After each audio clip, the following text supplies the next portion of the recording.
दोस्तों अभी मैं सपना का वीडियो में देखी थी और कल भी मैं देखी थी, मगर मैं कोई वीडियो पे रिएक्शन नहीं दे पाई थी क्योंकि आज जो सपना है ना बहुत ज़्यादा ही टूटी हुई है, बहुत ही बिखरी हुई है। जो दुख तकलीफ है ना, लोगों के सामने तो मुस्कुरा तो देती है, मगर जो दिल में जो दर्द है ना, वो ज़्यादा देर तक छुपा हुआ नहीं रहता, कभी न कभी वो बयां हो ही जाता है। और जब मैं वीडियो देखी ना तो बहुत ज़्यादा एकदम रोना आया कि भगवान आप उस परिवार को इतना तकलीफ़ दिया, आने वाले समय में उस परिवार को इतना खुशी देना भगवान कि इस दुख को भुला सके। वैसे भगवान जो दुखों का पहाड़, दुखों का वज्रपात जो उस परिवार के ऊपर तोड़ा है ना, वो भुलाने लायक तो नहीं है। मगर बोलते हैं ना कि कुछ मोमेंट ऐसे होते हैं, इतना खुशी होता है कि वो दुख को भुलाने में थोड़ी सी हेल्प करती है। बस भगवान से मैं यही ईश्वर से प्रार्थना करती हूँ कि भगवान जो सपना के ऊपर इतना बड़ा जो दुख डाला है ना, ऐसा कोई भी लड़की की ज़िंदगी में, कोई भी औरत की ज़िंदगी में दुख तकलीफ़ ना आए। बस यही ईश्वर से प्रार्थना करती हूँ। और भगवान उस परिवार को, उस माँ बाप को इतना खुशी देना, इतना खुशी देना कि जितना वो हकदार हैं उससे भी कई गुना खुशी देना। क्योंकि वो माँ बाप, वो पत्नी, 2 साल के अंदर 2 जवान बेटे को खोना, जितना तकलीफ़ पत्नी का है उससे कई गुना तकलीफ़ माँ बाप को भी होता है। माँ बाप तो जवान करके 2 जवान बेटे को खोना, वो दिल पे पत्थर रख के अपने पोता पोती के लिए, अपने दोनों पोतियों के लिए खुश रहती है। और भगवान से ही मैं ईश्वर से प्रार्थना करती हूँ कि भगवान वो माँ बाप को, सपना आपके सास ससुर को इतनी लंबी उम्र दे कि आपको दुख को बांट सके। क्योंकि जब कोई लड़की के ज़िंदगी में जब कोई मर्द नहीं होता ना, कोई पति नहीं होता है, तो समाज बहुत ही जालिम है, बहुत ही गंदी है। अलग अलग कमेंट करते हैं, अलग अलग नज़रियों से देखते हैं, जीना बर्बाद कर देते हैं। मगर आपके जो सास ससुर हैं, जो माँ बाप हैं, माँ बाप के स्वरूप हैं, आपके बहुत ही, आपके जो छत्र छाया है ना, वो आपको बाहरी जो आँच आएगी ना, जो बुरी नज़र वाले होंगे, उससे आपके सास ससुर बचा के रखेंगे। इसलिए मैं ईश्वर से यही प्रार्थना करती हूँ कि आपके सास ससुर को बहुत ही लंबी उम्र दे। और आपकी जो दोनों बेटियां हैं, अभी आपके दुख तकलीफ़ का समय है, मगर एक समय आपको ऐसा आएगा सपना कि आप सारे दुख को भुला भुला दोगे। आपकी दोनों बेटियां इतना कामयाबी हासिल करेंगी कि आपको गर्व होगा। और अभी आपको दुख तकलीफ़ का समय है। बहुत हर किसी की ज़िंदगी में तकलीफ़ होती है, बिना तकलीफ़ का कोई नहीं होता है। हर किसी के ज़िंदगी में तकलीफ़ होता है। मेरी मौसी का जब शादी हुआ था तो मात्र अभी छोटे छोटे ही 2 साल 3 साल का ही बच्चा था, तो मौसा हमारा डेथ कर गए। मगर अभी जो हमारी जो मौसी है, स्कूल में खाना बना के अपने बच्चे को पोस पाल के, अभी जो इनके बच्चे हैं बड़े हो गए हैं, कमाने लगे हैं, तो थोड़ा सा दुख तकलीफ़ दूर हुआ है। मगर एक औरत अपने 4-4 बच्चे को किस तरीके से पाली है, नहीं मेरी मौसी का किसी का सपोर्ट था, अकेले मौसी हमारी 4 बच्चे को पोस पाल के बड़ा किया है। अभी देखो, जो पति का जो दुख है ना, पति का जो कमी है, कोई आपको पूरा नहीं कर पाएगा। मगर मैं ईश्वर से यही प्रार्थना करती हूँ कि आपको एक दिन आपका जो भविष्य है बहुत ही अच्छा जाएगा सपना। बस इतना ईश्वर पे आप भरोसा रखो। और जो लोग बोलते थे ना कि सपना जो है सूरज जी को याद नहीं करती है, जब से राजवीर जी से शादी हुई थी, जब सूरज जी को कभी याद ही नहीं करती। कोई भी पत्नी हो, जो दिल में जो चोट लगा रहता है ना, जिसके ऊपर बीतती है ना, वो कभी भी भुला नहीं पाती है।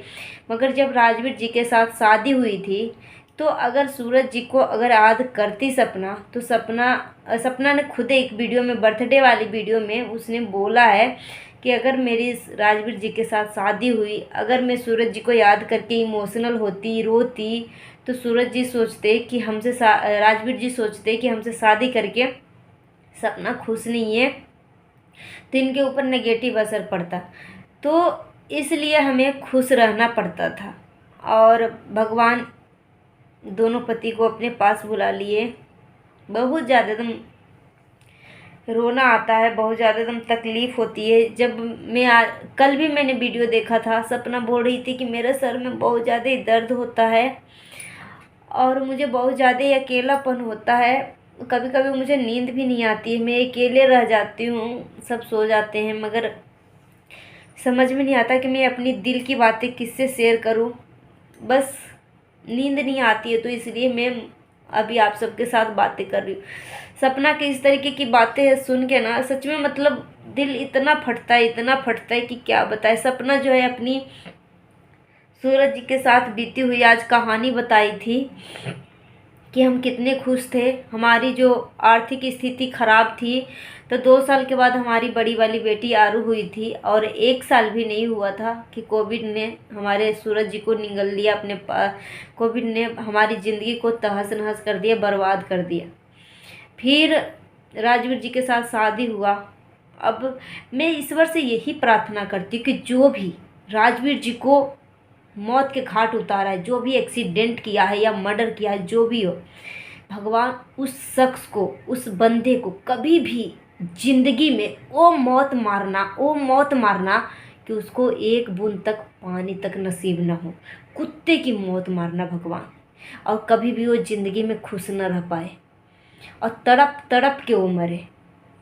जो जो छोटे छोटे बेटियों को, बच्चियों के सर से बाप का साया हटा लिया, वो बूढ़े माँ बाप के बुढ़ापे का लाठी छीन लिया, वो बहन के हाथ की कलाई छीन ली, वो पत्नी के सुहाग छीन लिया। और सच में मतलब क्या बताऊं, बहुत ज़्यादा एकदम तकलीफ़ होती है। कल भी सपना बोल रही थी कि सर बहुत ज़्यादा दर्द हो रहा है, और मेरी जो अंशु है, अंशु के साथ मैं अपनी थोड़ी बहुत दिल की बातें शेयर करती हूँ, मगर वो भी बच्ची है, अंशु जो बच्ची है, कितना दिल की बातें शेयर करेगी। सपना पढ़ने वाली बच्ची है, ज़्यादा कुछ बोलेगी तो अंशु पे भी बुरा असर पड़ेगा, बुरा इफ़ेक्ट पड़ेगा, मगर वो ज़्यादा कुछ भी नहीं शेयर कर सकती है। जो पति पत्नी के बीच की जो बातें होती है ना, किसी से नहीं कोई शेयर कर पाता। एक पति पत्नी ही होता है ज़िंदगी का, बुढ़ापे का हमसफ़र, जो दुख तकलीफ़ हर बातें वो सुनता है, सुनाता है। मगर सपना बोलती है कि अंशु जो है हमारी बहुत अच्छी दोस्त है, मतलब, मगर सपना बोलती है कि मैं इससे पूरा दिल की बातें शेयर करती हूँ। अंशु भी भाभी को बहुत अच्छे से समझती है, सपना को बहुत अच्छे से सपोर्ट करती है, बहुत अच्छे से समझती है। जैसे ही तकलीफ़ में देखती है कि सब भाभी आज उदास है, तो पूछने लगती क्या हुआ भाभी, क्या हुआ, किस लिए उदास हो, बताओ, मुझे बताओ। तो अंशु भी पीछे नहीं हटती है, मतलब हमेशा नज़र रखती है कि भाभी कहीं तकलीफ़ में तो नहीं है, भाभी हमेशा खुश रहे, उदास ना हो। मगर जो कमी है, वो कमी को तो पूरा नहीं कर पाएगा ना कोई। और अंशु भी बच्ची है, कितना कहानी शेयर करेगी सपना, कितना अपना दिल की बातें शेयर करेगी, क्योंकि वो पढ़ने वाली बच्ची है। इतना भी वो नहीं है, कम से कम 15-16 साल का हो। अभी अंशु को लगता है उम्र 14-15 का होगा, उससे ज़्यादा के नहीं है। तो बच्ची है, पढ़ने वाली है, अगर ज़्यादा सोचेगी, क्योंकि ये जो उम्र है ना, ये जो दिमाग है, दिमाग में बहुत जल्दी ही बैठता है। भगवान ने उस परिवार के ऊपर इतना बड़ा जो दुख डाला है ना, सच में मतलब दहल जाता है सुन के, सोच के एकदम।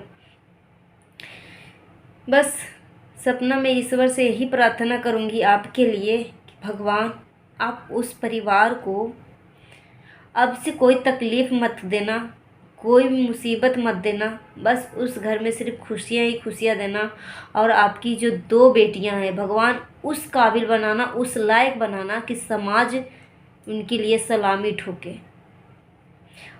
और जो वो माँ बाप के जो सपना के जो ज़िंदगी में तकलीफ़ है, आपकी सपना आपके आने वाले समय में बहुत अच्छे होंगे। जो आपके ऊपर उंगली उठाते हैं वो उंगली उठाएंगे, क्योंकि समाज ऐसे ही है।